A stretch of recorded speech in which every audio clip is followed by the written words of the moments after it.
Beyond the tenant settings, the user settings, I talked about that first one, the user's ability to register applications.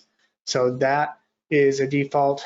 And now that I think about it, literally every single thing on this screenshot, everything in this page is an insecure default. So register applications, that should be shifted.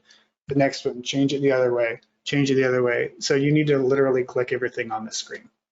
Restricting non-admins from creating tenants. So that's another one on there.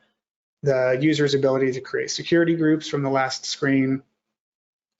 That could also be a dangerous default setting.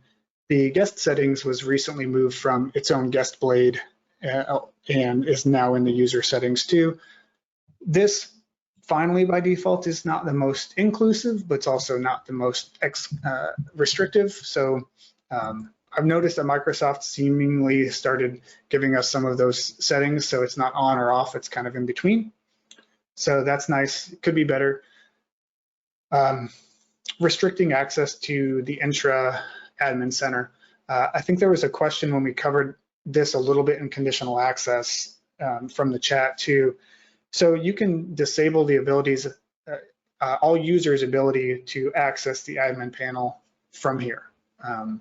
However, that's not going to protect everything, so you can still perform some of the queries, you could still use some of the graph, you could use some of the PowerShell to access some of the data as a regular user that you might find in the admin center.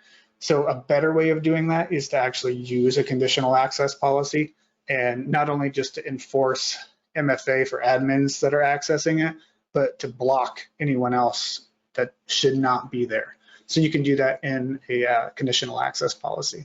And then lastly is just the ability to link LinkedIn accounts for whatever reason seems like a great idea for a lot of tenants. So that's on by default as well.